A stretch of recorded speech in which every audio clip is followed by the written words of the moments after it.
My mom helped my sister steal my boyfriend and ruin my life, so I exposed their dark secret. And it turned their whole world upside down. My name is Emily. I'm a 29-year-old female, and this is the story of how my entire world fell apart when I was just 19. Back then, life was pretty good, or at least I thought it was. It was around the holidays, which usually meant I'd get to see all my family. But this particular Christmas, everything just fell apart. So, picture this. I was dating this guy named Nick. He was my first real boyfriend, and I thought we were pretty solid. You know how it is with your first love. You just assume it's going to last forever. We'd been together for almost 2 years, and yeah, I was crazy about him. I was that girl who thought, oh, we're going to get married, have kids, and live happily ever after. I had no reason to doubt him because he always seemed so committed to me. Then there's my older sister, Claire. She's 2 years older than me and was kind of like my role model growing up. I looked up to her for basically everything. She was smart, popular, and just had her life together, or so I thought. We used to hang out a lot, too. So, when Nick and I started dating, I introduced him to her pretty early on because, I wanted them to like each other. Big mistake, but I'll get to that in a minute. So, fast forward to Christmas. My family had this big get-together planned, but the vibe was weird from the start. I couldn't put my finger on it, but something felt off, especially with Claire. She was acting kind of distant, and Nick was being, I don't know, sketchy, like just not himself. My gut was telling me something was up, but I didn't want to believe it. I mean, you don't expect your own sister to be shady, right? Anyway, a few days after Christmas, I found out exactly what had been going on. And when I say found out, I mean I literally walked in on them. Yeah. I walked into Claire's room to borrow her hair straightener or something. And there they were, Nick and my sister making out like two teenagers at prom. My heart just stopped. It was one of those moments where time kind of freezes, Like you can't believe what your eyes are seeing. I didn't even say anything at first. I just stood there staring at them, trying to process what was happening. I mean, what do you even say in a situation like that? They didn't notice me for a good few seconds, but then Nick looked up and froze. Claire did, too. And the look on her face. She looked like a deer in headlights. There was no denying what was going on. It was right there in front of me, my boyfriend and my sister. I just remember feeling this wave of anger, sadness, and shock all at once. My chest felt tight, and I thought I was going to throw up. I managed to choke out something like, "Are you serious?" And then I just bolted out of the house. I didn't know where I was going. I just needed to get out of there. My mind was racing, and my heart was shattered. The two people I trusted the most had stabbed me in the back, and I didn't know how to handle it. Later that night, my parents found me. I'd been sitting in my car for what felt like hours, just crying and trying to make sense of everything. When they knocked on my window, I thought, finally, they're here to comfort me. But no, they didn't. Instead, they told me to calm down and think rationally. Rationally? Seriously? They tried to convince me that these things happen and it's just a guy. But it wasn't just about Nick. It was about Claire, my sister, betraying me in the worst way possible. They kept saying things like, family is family.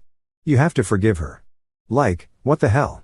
How was I supposed to forgive her for this? I was furious. I felt like I had been tossed aside.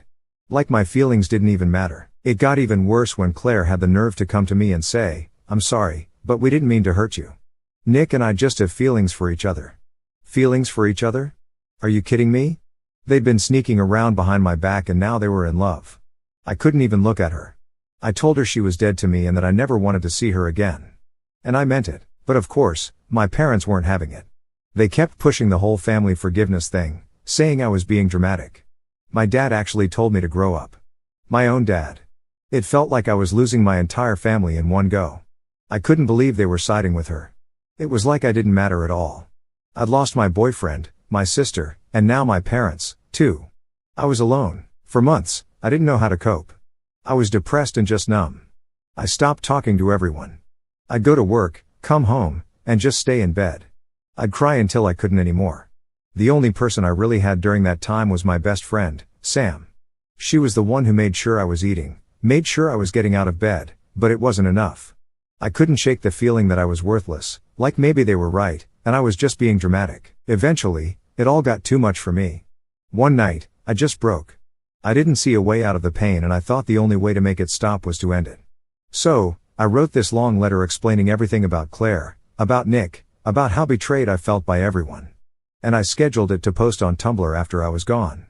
Then, I swallowed a bunch of pills, laid down, and just waited for it all to be over. But Sam, being the amazing person she is, found me. She called 911, and I guess they got to me just in time because I woke up in the hospital the next morning. I was groggy and confused, but I was alive. They put me on suicide watch after that. And honestly, it was the best thing for me at the time. I needed help. I needed to be away from everything and everyone who had hurt me. My grandparents were the only ones who visited me while I was there. Not my parents, not Claire, just my grandparents. They didn't try to force me to forgive anyone. They just sat with me, let me talk, and actually listened. They saved me in more ways than one. They picked me up when I got discharged and took me to live with them. I cut off everyone else. And for the first time in months, I felt like maybe I could start to heal. So after I got out of the hospital, like I said before, my grandparents took me in. I can't even explain how grateful I am for them. They didn't try to force anything. Didn't push me to talk about stuff if I wasn't ready. They were just there for me. I was still struggling a lot mentally, but for the first time, I felt like I had some kind of support system. But even though I was safe and in a better environment, the fallout from everything was just getting started. See, I had completely cut off my parents and Claire. I blocked them on everything. Facebook, Instagram, my phone, all of it. I didn't want to hear a single word from them. I was done. They didn't care about me when I needed them. So, why should I bother? But while I was trying to heal and move on, my best friend Sam was out there pissed off on my behalf. She was fuming about what happened and wasn't going to let them off the hook so easily. I didn't know it at the time, but Sam was planning her own little revenge. One day, out of nowhere, she texted me like, "I did something, but I think you'll like it." And I was like, what did you do? She goes, "Don't be mad, but I shared your note, the one you posted on Tumblr." I made sure everyone saw it. I was kind of shocked at first. Like, I didn't want to wear my dirty laundry to the world, you know? But the more I thought about it, the more I was like, screw it. If they didn't care about how they made me feel, why should I care if people know what they did? And when I say Sam shared it, I mean she tagged my parents, Claire, and Nick in the post and called them out. She went full savage. The post went viral within our little circle. Sam had over 1,000 friends on Facebook and people started sharing it like crazy. I had no idea how many people knew about what happened until I started getting texts from random high school friends, old coworkers, even people I barely knew. Everyone was coming out of the woodwork to tell me how messed up my family was, how much they felt for me, and how they couldn't believe Claire and Nick did what they did. But that wasn't even the craziest part. It wasn't just people I knew who were mad. It was people they knew. My mom had this reputation in her church as being this perfect wholesome lady. And when people in her congregation saw what happened, they were furious. They actually kicked her out of the church. Like straight up told her she wasn't welcome anymore because of how she treated me. Imagine getting excommunicated from your own church over something like that. I heard she tried to apologize or explain herself, but nobody wanted to hear it. She got labeled a hypocrite and that was it for her social life. My dad, he lost a ton of his friends, too. They were disgusted by how he sided with Claire and how he told me to just get over it. Some of his closest friends just straight up cut him off. People saw him as this cold, heartless guy and they didn't want to be associated with him anymore. And Claire, oh man, Claire got it the worst. I don't even know how she managed to leave the house after what Sam posted. People were calling her a homewrecker, a backstabber, you name it.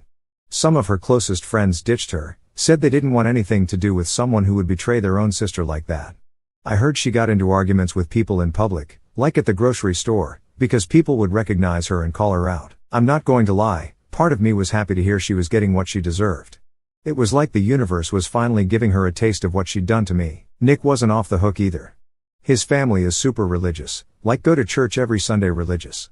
And when they found out what he'd been doing with Claire behind my back, they freaked. His parents sent him away to some retreat or something to find God again. He was gone for months, and when he came back, he and Claire had broken up. I don't know the details, but I can guess he probably couldn't handle all the backlash, and it drove a wedge between them. Good riddance. During all of this, I was just trying to focus on myself. My grandparents had gotten me into therapy, and I was starting to make some progress. It was slow, but I was getting there. I wasn't interested in what was going on with my family or how miserable they were. At least that's what I told myself.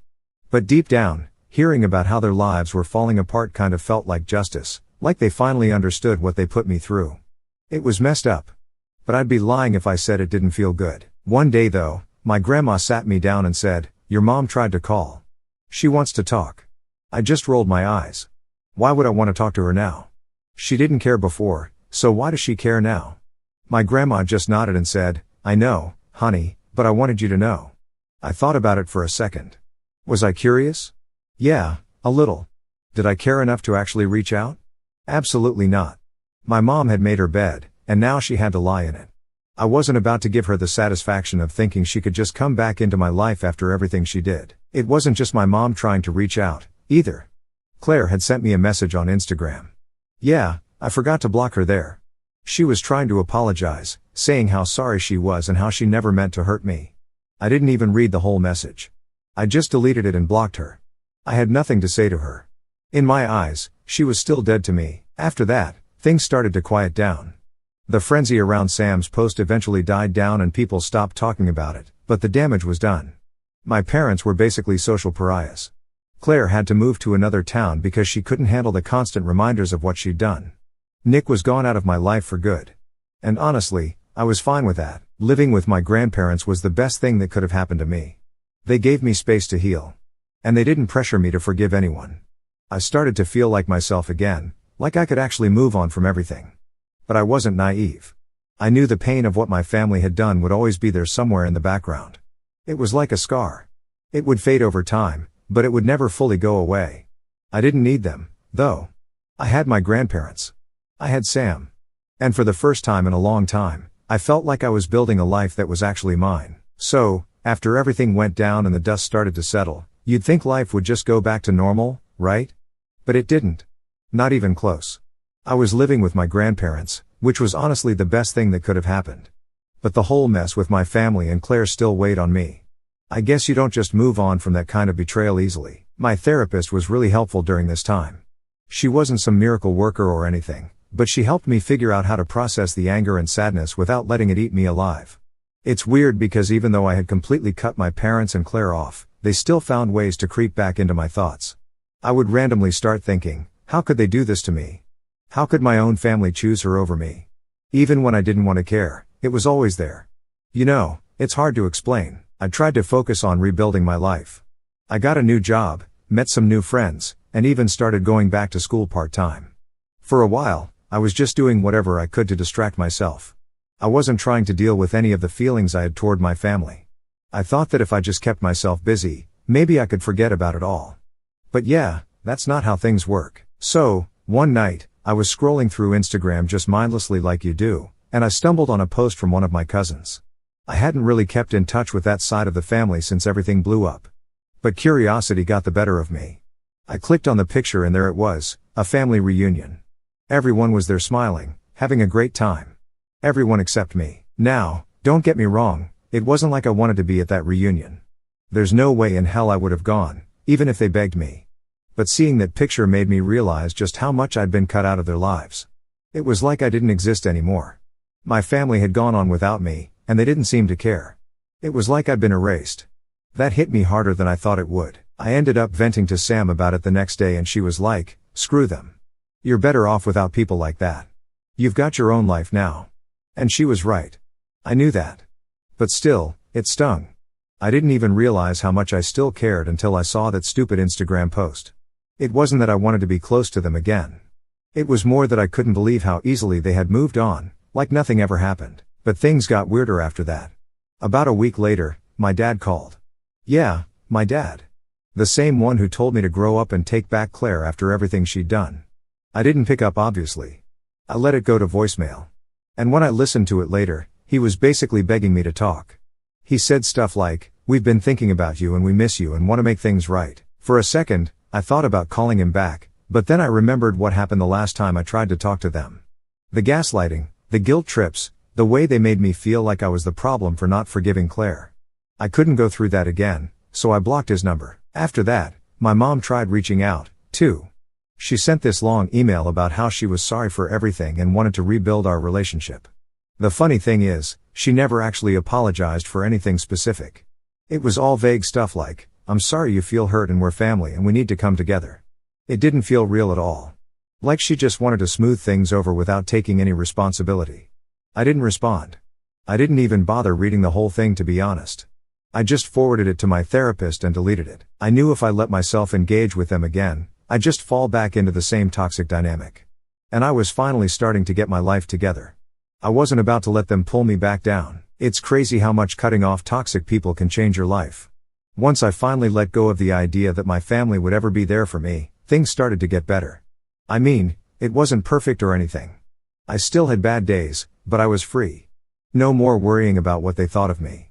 No more bending over backwards to make them happy.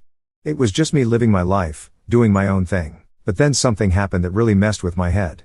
One day, I was at the grocery store just minding my business. And who do I run into? Claire. Yeah, Claire. I hadn't seen her in over a year, and I didn't plan on it either, but there she was standing in the produce section looking just as shocked as I was. We just kind of stood there staring at each other for a minute. I was about to turn around and walk out, but then she came over to me. She started talking really fast like she was desperate to get everything out before I could leave. She was crying, saying how much she regretted everything, how she missed me, how her life had fallen apart since I cut her off. Honestly, I didn't know what to say. I was angry, but I also felt this weird sense of pity for her. She looked terrible, like life had really knocked her down. She kept saying, "I'm sorry. I'm sorry. I'm sorry." Over and over, but it didn't really matter. It was too late. There was nothing she could say to make it right. I just stood there letting her ramble until I finally said, "I don't hate you, but I don't want you in my life either." And then I walked away. She didn't try to stop me. She just stood there crying while I left. It was weird because I thought that seeing her would make me angrier, but it didn't. If anything, it made me realize how far I'd come. I wasn't that sad, broken person anymore. Claire and my parents didn't have any power over me now. I was done with them for good this time. After that, I didn't think about Claire or my parents as much. It was like that last encounter gave me the closure I didn't even know I needed. I moved on with my life. And yeah, it's still not perfect, but it's mine now. I'm in control. I've got my grandparents, my friends, and that's all I need. If my family wants to fix things, that's on them. But as far as I'm concerned, they're not a part of my life anymore. And honestly, I'm okay with that. So, after running into Claire at the grocery store and walking away from her, I thought I'd finally close the door on all that family drama. I was moving on, focusing on my own life, and just trying to live without all that mess hanging over me. I mean, I wasn't really thinking about them much anymore, which felt like a win in itself. But then something happened that threw everything back into my face. It was a regular Friday night. I was just chilling at home with Sam, watching some random Netflix show and eating takeout when I got this weird call from an unknown number. Now, normally I wouldn't even bother answering unknown numbers, but something in me just said, pick it up. So, I did. On the other end was this guy. He was kind of shaky and didn't introduce himself right away, which immediately made me think it was a scam or some telemarketer. But then he says, "Hey, it's Nick." Nick, as in my ex. I hadn't heard from him in years. Not since his family shipped him off to find Jesus or whatever after the whole thing with Claire. I didn't even know what to say. Part of me wanted to just hang up, but curiosity got the better of me. So, I'm like, "What the hell do you want?" He hesitates for a second and then goes, "I need to talk to you. It's important." Important? After all this time, I wasn't buying it. But before I could tell him to screw off, he starts going on about how his life has been a mess since everything happened. How he regrets what he did and how he wants to apologize properly. I could hear the desperation in his voice. And for a split second, I felt bad for him. But then I remembered how much he'd hurt me, how much they'd both hurt me. And I just wasn't in the mood to reopen that wound. I told him, "Look, Nick, I've moved on. I don't care about your apology. Whatever happened between you and Claire, or whatever regrets you have, that's on you. I don't want anything to do with it." I was ready to hang up when he said something that made me freeze. He said, "It's not just about me and Claire. There's something you don't know." I was like, "What do you mean?" He goes, "I'm not the only one who betrayed you, your family. There's more to the story." Now, at this point, I didn't even want to believe him. I thought he was just trying to drag me back into the drama, but something in his voice, the way he said it, it didn't feel like a lie. Against my better judgment, I agreed to meet up with him the next day. I don't know why. Maybe part of me needed to hear whatever it was he had to say just to get full closure. Or maybe I was just curious. Either way, I was about to walk into something I wasn't prepared for. The next day, we met up at a coffee shop. I hadn't seen Nick in so long. And when I did, he looked different, like life had chewed him up and spit him out. He was thinner, had bags under his eyes, and just looked worn down. Part of me wanted to feel sorry for him, but the other part remembered how he betrayed me. So, I kept my guard up. We sat down and there was this really awkward silence for a minute. I could tell he didn't know how to start. Finally, I was like, "You said there's something I don't know, so just say it." He took a deep breath and started talking. And what he told me, well, it completely blindsided me. Apparently, my parents knew about Nick and Claire way before I found out. They'd known for months, maybe even longer. And not only did they know, but they actually approved of it. My mom had encouraged Claire to go after Nick because she thought we weren't compatible or whatever. She thought Claire would be a better match for him and that I was being clingy with Nick. My own mother had been playing matchmaker behind my back, trying to set my boyfriend up with my sister. I couldn't believe what I was hearing. I felt like the room was spinning. I interrupted him like, "Wait, are you saying my mom was okay with you cheating on me with my sister?" He nodded, looking down at his hands, and said, "Yeah, I didn't want to go along with it at first, but Claire kept pushing, and your mom kept saying it was for the best. I know that doesn't excuse anything, but I didn't think you'd find out." I just sat there staring at him, my mind racing. All this time, I thought the betrayal was just between Nick and Claire. I had no idea my mom had been orchestrating the whole thing behind the scenes. I felt like such an idiot. How could I have missed that? How could I have thought my parents were just passive in all of this? Nick kept talking, saying how he regretted it and how he wished he'd never gone along with it. But I wasn't listening anymore. I was too busy trying to process what he just told me. My own family, my own mom, had sabotaged my relationship because she thought Claire was better for Nick than I was. Eventually, I cut him off. I didn't need to hear anymore. I thanked him for telling me and walked out of the coffee shop. My mind was spinning and I felt like I was going to explode. I couldn't believe how deep the betrayal went. It wasn't just about Nick and Claire anymore. It was about my whole family being in on it, watching me fall apart and doing nothing to stop it, actually encouraging it. When I got home, I sat in my car for a long time just thinking. I wanted to scream, to punch something, to do anything to let out the anger I was feeling. But instead, I just sat there numb. I didn't know what to do. Part of me wanted to confront my parents, to blow up at them and demand answers. But the other part of me knew it wouldn't make a difference. They'd just gaslight me again, tell me I was overreacting like they always did. I didn't know what my next move would be. All I knew was that this betrayal went way deeper than I ever imagined.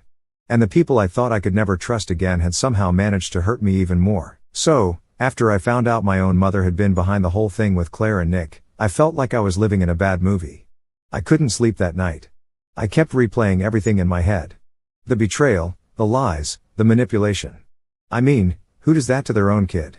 It wasn't just about a guy anymore. This was about my entire family.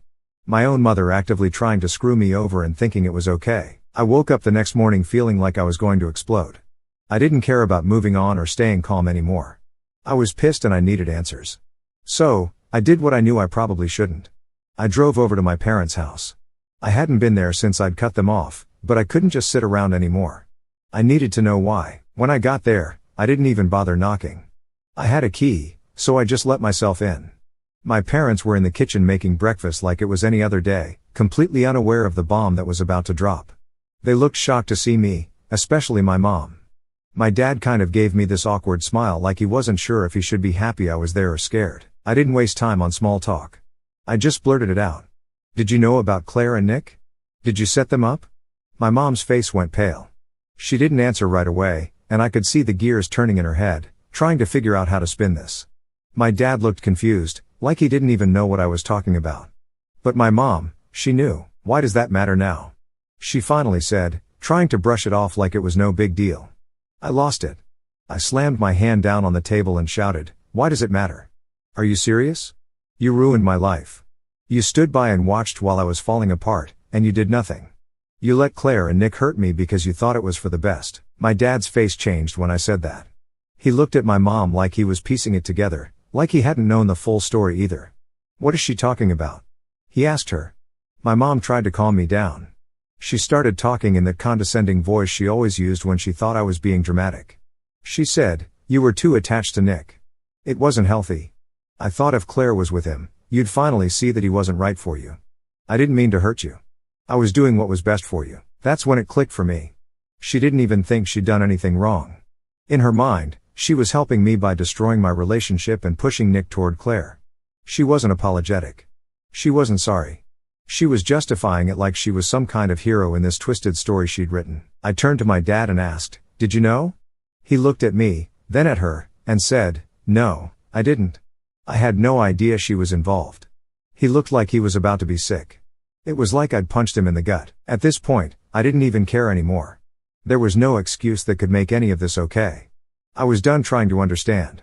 My mom kept talking, trying to explain how she was just looking out for me and doing what she thought was best, but I wasn't listening.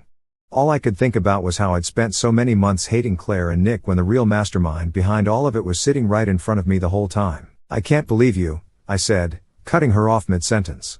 "You didn't care about what was best for me. You just wanted control. You've always wanted control. And now, because of you, I lost everything." I could see that my dad was starting to get angry, too. He stood up and said, "Why didn't you tell me any of this? Why would you go behind my back like that?" But my mom was still stuck in her own little world defending herself. "I didn't think it mattered," she said. "Claire was better for Nick, and I was trying to protect our family. I couldn't take it anymore." I told her straight up, "You didn't protect anything. You destroyed it. I will never, never forgive you for this ever." And with that, I walked out of the house. I could hear my dad yelling at her as I left, but I didn't stick around to hear the rest. I was done. Done with all of it. On the drive back, I felt weirdly calm. I think I'd expected to feel more, I don't know, relieved, like confronting her would give me some kind of closure, but it didn't. If anything, it just solidified what I'd already known. I couldn't trust my family. Not my mom, not even my dad at this point. They weren't the people I thought they were, and they never would be. When I got back to my grandparents' place, I told them everything. They were shocked, but not surprised, if that makes sense. They'd always had their suspicions about my mom, but they hadn't wanted to interfere. They were supportive, though. My grandpa gave me a hug and said, "You did the right thing by confronting her, but you don't owe them anything. You've got your own life to live now." And he was right, I did have my own life to live. I'd spent so long being angry and hurt, but at the end of the day, the only thing I could do was move forward. I couldn't change what my family did, but I could change how much space I let them take up in my head. I haven't talked to my parents since that day. My dad sent me a couple of texts trying to apologize, but I never replied. As for Claire, I haven't seen or heard from her since that day in the grocery store. And Nick, he's just a ghost from my past now. Someone I don't think about anymore. What I've realized through all of this is that sometimes the people who are supposed to love you the most can hurt you in ways you never expected. But that doesn't mean you have to let them keep hurting you. I've built my own life now, surrounded by people who actually care about me. My grandparents, my friends, Sam, they're my real family. They're the ones who stuck by me when everything fell apart. And now I'm finally at peace. It took a long time and it wasn't easy, but I'm okay with where I am. My family might still be out there living their lives, but I'm living mine, too.